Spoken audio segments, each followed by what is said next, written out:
Hi friends, I decided to do this really short video just because I am working on a portrait of Frida, and I decided to paint this sort of locket with a picture of Diego. Sort of looks like more of a caricature of Diego in the center.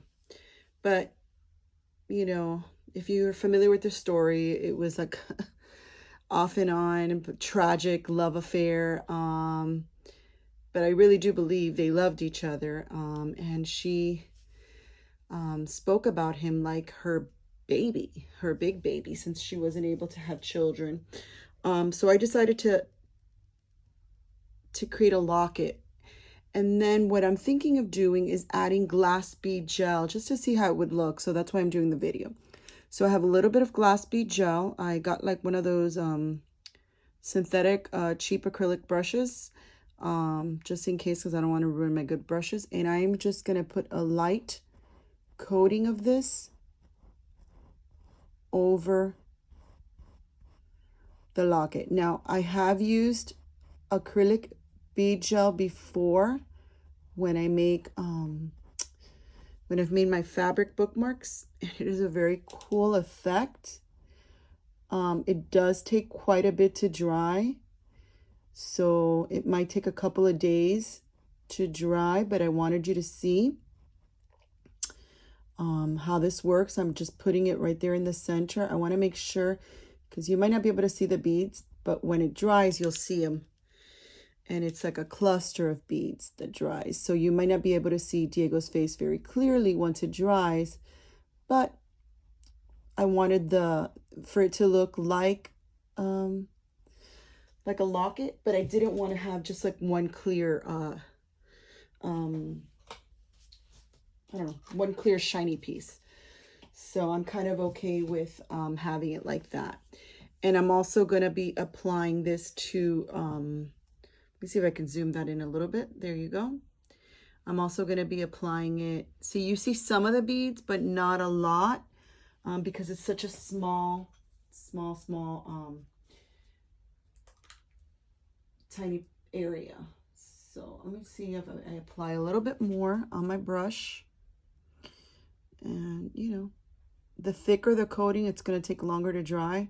I think when I did the fabric bookmarks, and I did that a couple months ago, it took a couple days to dry. And when it dries, you get like a solid, clear coating, and then you see the beads. And then whatever's underneath the beads, you know, underneath this layer, you could see it, but, you know, through the beads. So I'm really focusing just on the face. Now I'm going to try to turn this up, because I also I'm going to add some on her earrings, and just kind of like, it's like bedazzling, right?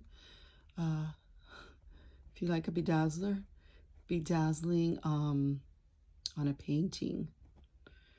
So if you've never tried this stuff, it's pretty cool. Let me try to move it to the other earring. I have like it's kind of hard because I have the phone with the big arm hooked up to clip it to my easel so that you could see, but I don't want my phone to fall. So there we go. So when that dries, it will dry clear, but you will be able to see the beads, and it will have a little bit of a shine. So I'm going to take my phone off the clip so that you can get a idea of what is happening. See, this is the clip that it was on. So yeah. So I will videotape it again when it's dry so that you can get a better look and see the results. Okay, now the glass bead gel has dried, and I wanted to show you kind of what it looks like. Let me see if I can zoom in a little bit more. So you could still see what I painted underneath, which was a picture of like Diego's caricature. And then it has like a layer of glass. And it's a really cool texture effect when you feel it. It's hard. And this is just one overnight dry. And then I put some also here on her earrings, just a little bit. So when you're looking at the painting up close, it has just a little bit of texture and shine. Let me see, it's hard for me to get it here. Now, once this is dry, which this one is, and so is the earrings, I could add another layer if I wanted to, but I'm kind of happy with this result here. I may add some more to her earrings. I'm not sure yet. But anyway, this is what I wanted to show you.